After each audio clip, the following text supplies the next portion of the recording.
Casino Barrière de Montreux. Votre émission avec le Casino Barrière de Montreux.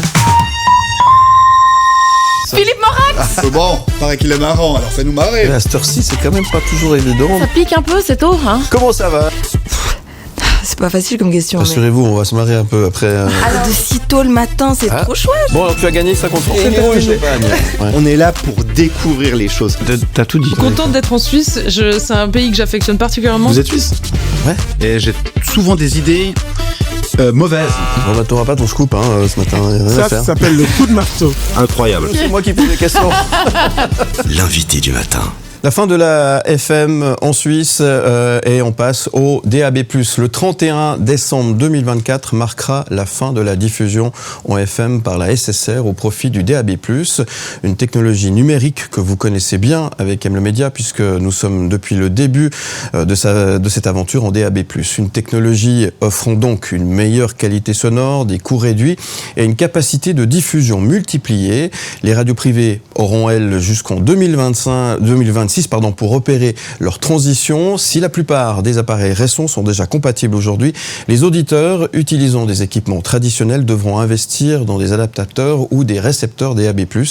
Ce changement préparé depuis plus de 10 ans reflète la volonté d'optimiser les infrastructures, bien que certains considèrent déjà le DAB+ comme dépassé face notamment à la 5G ou prochainement à la 6G. Malgré les critiques, le DAB+ reste un outil stratégique. Il garantit une indépendance d'Internet et un canal fiable pour informer la population en cas de crise. La transition marque ainsi la fin de l'ère pour la FM, tout en inscrivant la radio suisse dans une dynamique de modernisation. Pour en parler, je reçois ce matin Philippe Zano, président du RRR, les radios régionales romandes. Bonjour. Bonjour. Merci d'être avec nous de si bon matin.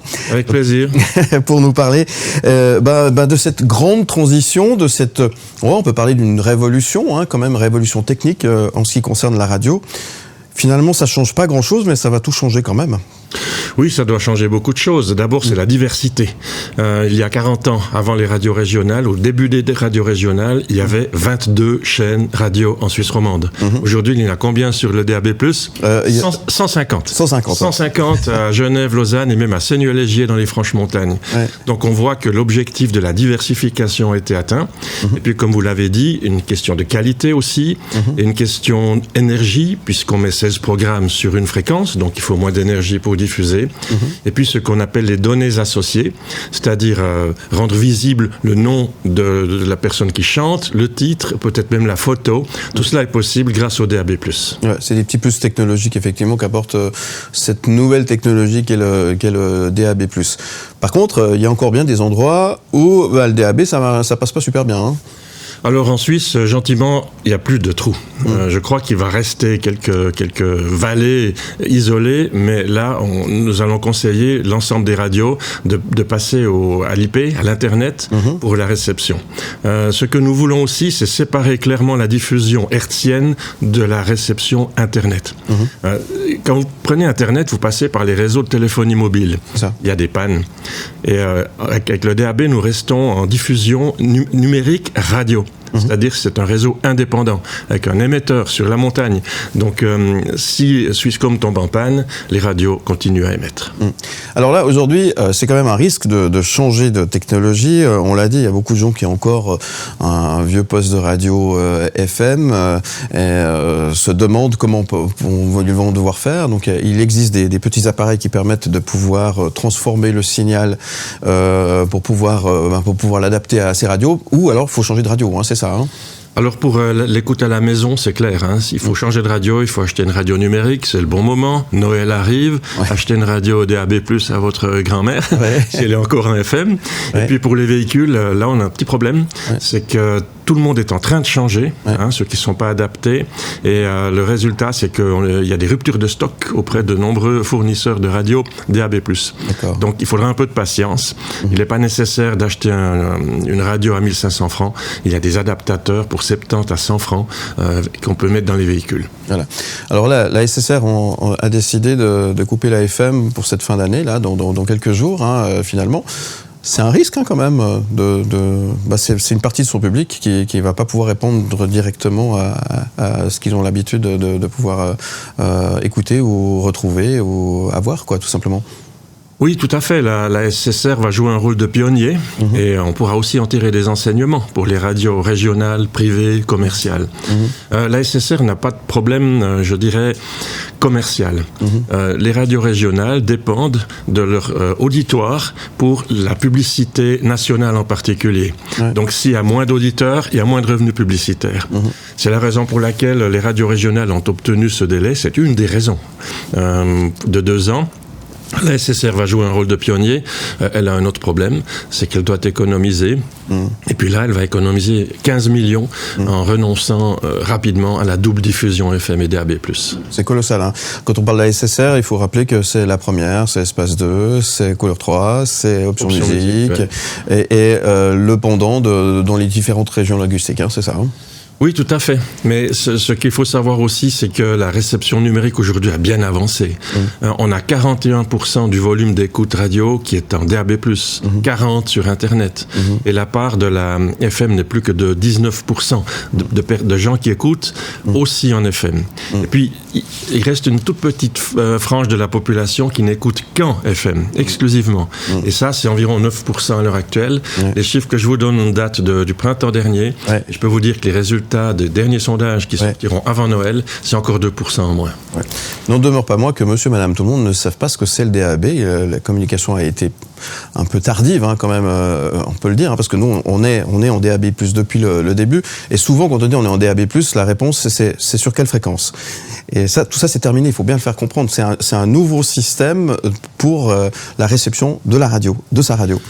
Oui, c'est un système numérique.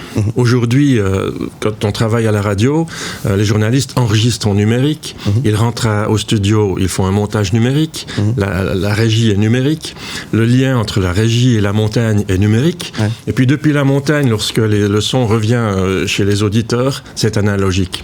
C'est une locomotive à vapeur. Alors, elle fonctionne bien, j'aime bien les locomotives à vapeur, surtout lorsqu'elles sifflent, mais à un moment donné, il faut changer, et voilà, la Suisse est en train de changer. C'est le deuxième pays après la Norvège qui va intégralement changer. Les Français parlent de 2035, les Belges 2027, en Hollande aussi, et certains Länder en Allemagne ont aussi déjà switché. Philippe Zano, mon invité ce matin, on parle de radio, on parle de DAB+, on parle de la fin de la FM, et puis on parle musique aussi, puisque dans un instant, on va retrouver le titre que vous avez choisi, c'est Joe Cocker.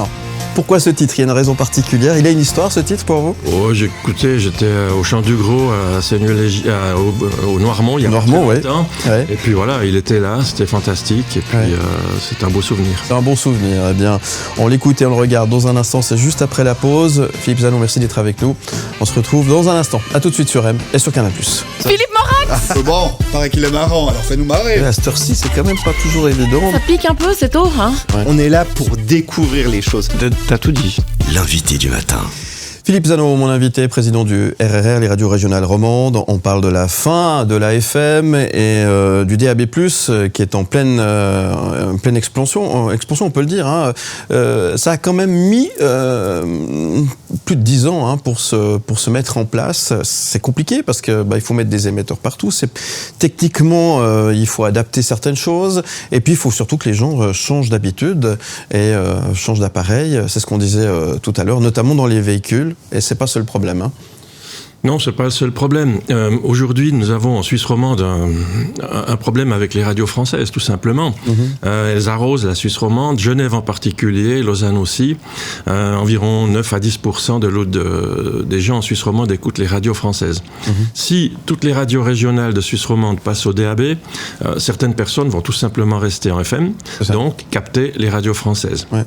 C'est pour ça que nous demandons un délai de 2 ans supplémentaires, parce que chaque année, on a une baisse de l'écoute FM d'environ 2%. Donc, en 2 ans maintenant, on aura 3 à 4% en moins. Ça, c'est la première chose. Puis ensuite, il y a un deuxième élément, c'est que les Suisses allemands changent de voiture plus souvent que nous, les Romans. Aujourd'hui, 45% seulement des véhicules en Suisse romande sont équipés DAB+, 57% en Suisse alémanique. Donc là aussi, il faut un peu plus de temps en Suisse romande pour s'adapter, tout simplement. Effectivement. D'ailleurs, ça a été repoussé parce qu'effectivement, ça devait couper normalement début de l'année 2024. Monsieur Rochety a pris la décision de repousser. C'est pour cette raison. Cette raison-là, c'est une question commerciale finalement. Ça a été repoussé à plusieurs reprises. Lorsque nous avons signé en 2014 un accord entre les radios pour arrêter la FM, le délai a été reporté à plusieurs reprises, encore une fois. Aujourd'hui, je crois que ça devient naturel. Il n'y aura plus un bouleversement trop violent. La RTS a annoncé l'arrêt de la FM pour la fin de cette année, c'est dans 2 semaines et demie. C'est ça. Et il n'y a pas de drame. Voilà. Donc ça se passe assez bien. Si on l'avait fait avant, je pense qu'il y aurait eu des plaintes, des résistances et il y aurait eu plus de problèmes. Vous parliez des radios françaises qui émettent en FM, elles émettent aussi en DAB+, pour la plupart aujourd'hui, puisque ça fait partie également de cette offre qui offre pléthore de possibilités de programmes. Ça veut dire que la France est en train de suivre un peu le pas de la Suisse et l'Europe est en train de se mettre au DAB aussi ? Oui, alors en Italie en particulier, mais en France aussi, la plupart des grandes stations sont en DAB+. Aujourd'hui, elles ont fait de la résistance longtemps pour préserver des parts de marché, je crois. Oui. Et aujourd'hui, c'est fait. La France parle de 2035, mais pas encore d'une obligation d'arrêter la FM. Chez nous n'avons pas le choix. Les autorisations d'émettre en FM seront retirées à fin 2026. Ça, c'est sûr. Cette fois-ci, c'est définitif. Oui, tout à fait. Oui. Parce que c'est vrai que c'est c'est un changement d'habitude. Il faut être équipé pour pouvoir avoir le DAB+. Que dire alors justement de ce parc véhicule, peut-être un peu plus vieillissant visiblement chez les Belges que l'autre côté de la barrière des Rochety. Celles et ceux qui ne veulent pas changer de voiture, ils veulent garder leur ancien système. Il existe des possibilités de pouvoir adapter son véhicule. C'est le problème là, il y a trop de demandes. C'est ce que vous nous disiez tout à l'heure, mais il y a des possibilités alternatives. Alors les possibilités alternatives, c'est d'acheter tout simplement un adaptateur. Ouais. C'est assez simple. Ouais. Il ne faut pas changer l'appareil de réception du véhicule. Deuxième méthode, changer l'appareil de réception, tout simplement, la radio. Ça coûte plus cher.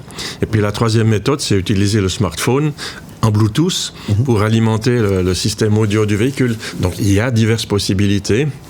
Ce que nous recommandons, c'est de prendre contact rapidement. Parce qu'encore une fois, les stocks sont quasi épuisés un peu partout en Suisse romande, parce que tout le monde va au garage à l'heure actuelle. C'est un petit peu comme les pneus neige. En général, on les met trop tard. On va chez le garagiste lorsqu'il a neigé. Donc, la FM s'arrête, n'attendez pas trop pour aller vous équiper. Mais là aussi, on a aussi attendu un petit peu le dernier moment pour communiquer là-dessus. Pourquoi en tout cas, c'est discutable. La publicité autour du DAB+, n'a pas forcément, interpellé les gens. C'était un peu la radio déménage, si on peut penser à la première campagne de pub. On avait plus l'impression que les studios de radio allaient déménager. On ne comprenait pas forcément qu'elle allait passer de la FM au DAB+. Là, je sais pas, on a l'impression qu'on voulait avancer, mais pas trop vite quand même. Oui, mais encore une fois, c'est l'effet pneu neige. Je crois que tout a été dit. Les gens le savent. Tout le monde ne sait pas ce que c'est que la diffusion hertzienne pour la radio. Simplement, on change de méthode. Ça fait 10 ans que nous en parlons, que tout le monde en parle, les médias. Je crois que c'est fait. Cela dit, encore toujours un certain nombre de personnes qui ne savent pas ce que c'est que le DAB+. Ça, nous en sommes bien conscients. Malheureusement, un certain nombre de personnes vont se retrouver au début janvier. Ceux qui écoutent la SSR, peut-être des personnes âgées, il y aura plus de signal. Nous essayons de rendre attentif, en particulier cette frange de la population. La 5G dans tout ça, parce que effectivement, alors d'abord, avant de parler de la 5G, le DAB+, c'est vraiment la technologie d'avenir ? Alors, à l'heure actuelle, le DAB+, c'est 41% en Suisse romande, c'est 40% pour l'écoute Internet directe, soit sur le smartphone, sur le laptop ou ailleurs. Nous voulons, encore une fois, préserver le plus longtemps possible une écoute indépendante des réseaux de téléphonie mobile pour des raisons de sécurité. D'accord. Est-ce qu'un jour, la radio passera par la 5G ? C'est possible. Je dirais peut-être même que c'est probable, mais on n'en est pas là. Et moi, je ne suis pas technicien, mais j'entends dire au moins 10 ans. en DAB+, donc ça vaut la peine d'investir. Tout à fait. Toutes ces personnes qui comprennent pas forcément cette mutation, ce changement, il n'y a pas un risque finalement de les perdre définitivement. On sait que déjà que la radio, elle souffre depuis que Spotify est arrivé, que les gens écoutent leur musique à eux. Est-ce que là, finalement, c'est pas se reprendre encore une fois les pieds dans le tapis dans une période où on sait que les médias sont en train de changer, d'évoluer, de se transformer.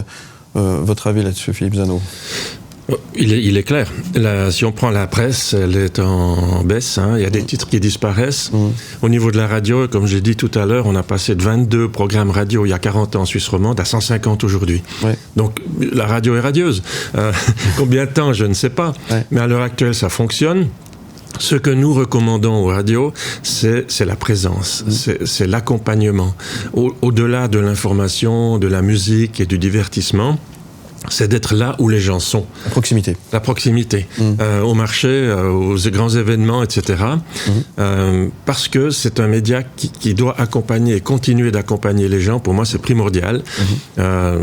Simplement, passer de la musique, voilà, Spotify le fait très bien. Ouais. Et il faut que la radio reste ce qu'elle a toujours été, c'est-à-dire un média qui accompagne, qui est là, qui est proche. Ouais. Et la radio, c'est pas que de la musique, il faut le rappeler aussi, c'est du contenu, c'est de la proximité, tout ce que vous venez de dire. Effectivement, on a parlé de plus de 150 radios qu'on peut capter, mais là justement, alors plus il y a de radios, moins il y aura d'auditeurs par radio. C'est quoi votre théorie par rapport à ça? C'est plus il y a de boulangeries dans le quartier, mais alors le pain sera non. Alors la diversification a eu lieu, mais les parts de marché n'ont pas beaucoup bougé. D'accord. Si on prend les sondages Mediapulse, la part de marché des nouvelles radios sur DAB+, ou sur Internet, elle est, je suis désolé de le dire, mais quasi microscopique. C'est de l'ordre de 2-3%. Ouais. Les radios dites historiques, celles qui étaient là en FM, continuent à se tailler la part du lion avec très peu de pertes malgré le grand nombre de radios supplémentaires. Ouais. Et là, on ne parle pas des web radios. Il y en a une 50aine en Suisse romande. C'est des radios qui sont créées au fond du salon ou ailleurs, à la cuisine, et dont on parle très peu, mais elles existent aussi. Il y en a trop, selon vous ? Non, il ne peut pas y en avoir trop. Simplement, il y a relativement peu d'espoir au niveau de des revenus. Voilà, donc il y a peu d'informations, il y a peu de journalistes, mais il y a de la présence, et c'est ce que les gens apprécient aussi. Ouais. Donc ça veut dire qu'un média comme nous, qui se développe sur le DAB, avec une structure, etc., selon vous, on a aussi nos chances, vous qui êtes un spécialiste de communication. Oui, alors il faut voir aussi la dimension des zones d'écoute. La RTS, c'est toute la Suisse. Les radios régionales romandes, dites historiques, c'est toute la Suisse romande. Et puis pour beaucoup d'autres radios, c'est une partie, c'est les villes, voire une seule ville. Pour une radio comme Vostok à Genève, c'est un émetteur sur Genève. Donc les coûts sont différents et les ambitions sont aussi différentes. Je dirais à chacun son ambition. Nous, on est romans, on est censé émettre dans toute la Suisse romande, on est tributaire finalement du développement du DAB+, c'est ce que je vous disais tout à l'heure. Il y a quand même des zones d'ombre et on est finalement, c'est pas qu'on voudrait pas diffuser, c'est qu'on est finalement tributaire d'une certaine autorisation ou certaines choses dont on ne maîtrise pas. Est-ce que ça va changer? Est-ce que le fait que finalement on passe au DAB, que la FM c'est terminé, est-ce qu'il va y avoir une accélération de tous ces dossiers finalement en attente pour qu'on puisse garantir que le DAB passe partout en Suisse romande? Alors la RTS passe partout. Les radios régionales... La RTS, oui. Les radios régionales qui émettent aujourd'hui en FM passent aussi partout avec le réseau Romandie Média. Et puis comme je l'ai dit tout à l'heure, il y a deux autres réseaux qui s'appellent DABCOM et Digris qui n'ont pas l'ambition d'émettre absolument partout. Ou alors à terme pour DABCOM, mais Digris n'a pas cette ambition. Donc ça va rester régional, voire sur une ville. Pour DABCOM, les ambitions sont à l'échelle romande. D'accord. Donc ça va se développer, c'est ce que vous êtes en train de nous dire. Absolument. Merci Philippe Zano d'être venu nous éclairer sur cette problématique ou ce changement, cette petite révolution, comme on le disait tout à l'heure. Donc le DAB, c'est l'avenir. Absolument. Pour écouter la radio, il faut passer au DAB+. Voilà, passer au DAB+, comme ça vous pourrez à la fois nous écouter, vous pouvez aussi nous regarder à la télévision, mais comme ça vous pourrez nous suivre évidemment et puis continuer à avoir vos programmes que vous aimez suivre bien évidemment. Philippe Zanon, merci beaucoup. Qu'est-ce qu'on peut souhaiter au président du RRR ? Une radio radieuse, comme je l'ai dit tout à l'heure, pour toutes les années à venir. Une radieuse romande. Voilà, oui, c'est RRR. Des radios radieuses. Très bien, en tout cas, merci d'être venu ce matin. On vous retrouve en podcast et en image sur le site mlemedia.ch et je vous dis à très bientôt. À bientôt, merci. Et vive la radio. Les radios. Vive les radios. À très vite, à tout de suite.